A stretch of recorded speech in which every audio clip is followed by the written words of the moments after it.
Shalom Jemaat BCS dimanapun kita berada. Mari kita luangkan waktu sejenak untuk merenungkan firman Tuhan pada hari ini. Jemaat yang dikasihi Tuhan, hari ini kita akan membaca dari Daniel pasal 1 ayat yang pertama sampai ayat yang kelima. Firman Tuhan berbunyi demikian. Pada tahun yang ketiga pemerintahan Yoyakim, Raja Yehuda, datanglah Nebukadnezar, Raja Babel, ke Yerusalem lalu mengepung kota itu. Tuhan menyerahkan Yoyakim, Raja Yehuda, dan sebagian dari perkakas-perkakas di rumah Allah ke dalam tangannya. Semuanya itu dibawanya ke tanah Siniar, ke dalam rumah dewanya. Perkakas-perkakas itu dibawanya ke dalam perbendaharaan dewanya.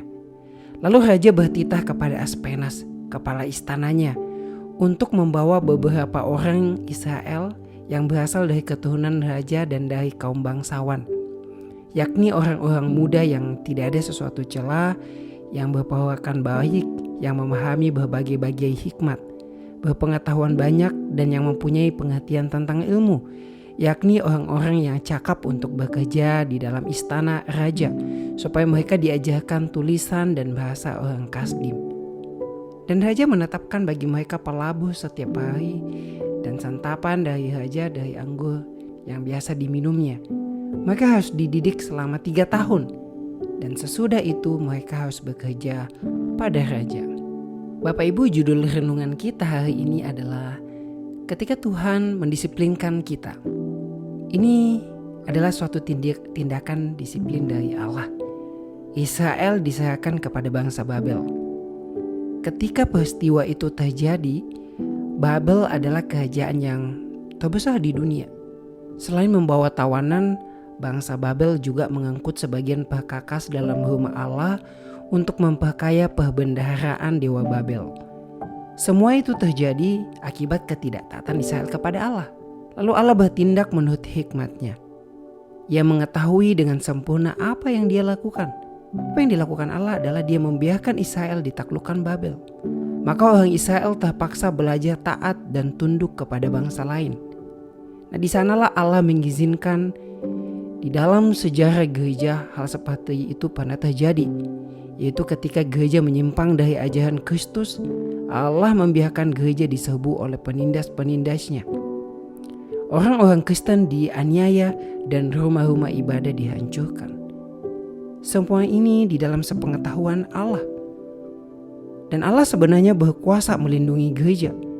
Tetapi Allah mengizinkan hal itu terjadi karena Allah mau supaya umatnya bertobat. Sehingga kita tidak perlu dihukum dengan hukuman yang kekal. Tetapi jika umatnya terus berdosa, maka Allah akan menghukumnya agar umatnya bertobat. Bapak Ibu yang terkasih di dalam Tuhan, renungan hari ini mengajak kita supaya ketika kita melalui hal-hal yang sulit di dalam hidup kita, kita mungkin boleh bertanya kepada Tuhan, apakah Tuhan sedang mengizinkan kita untuk didisiplinkan? Memang tidak selalu penderitaan adalah karena dosa kita. Kadang bahkan di dalam hal-hal yang benar pun Tuhan boleh mengizinkan penderitaan itu terjadi atas diri kita.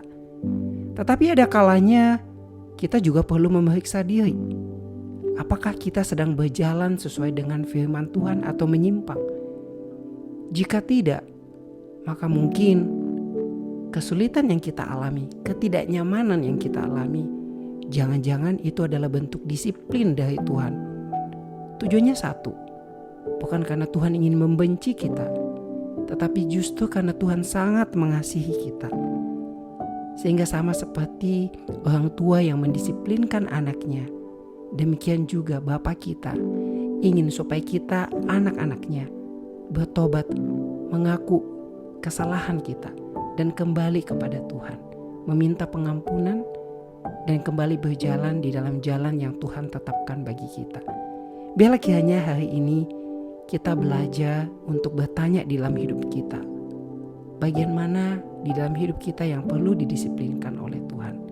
Dan jika ada bagian di dalam hidup kita yang sedang didisiplinkan oleh Tuhan, biarlah kita boleh peka untuk menerima pendisiplinan itu. Kiranya Tuhan menolong kita. Mari kita berdoa. Bapa di surga, bantu dan tolong kami supaya kami bisa mengenali ketika Tuhan sedang mendisiplinkan kami. Berikan kami hati yang lembut supaya kami mudah untuk dibentuk. Biarlah pendisiplinan Tuhan membuahkan suatu pertobatan di dalam hidup kami, supaya kami terus bertumbuh di dalam karakter kami semakin serupa dengan gambaran Yesus Kristus. Ini doa kami di dalam nama Tuhan Yesus. Kami berdoa dan mengucap syukur. Amin. Demikian renungan harian kita pada hari ini. Mari kita terus rindu menjadi murid Kristus bersama keluarga Allah. Tuhan Yesus memberkati.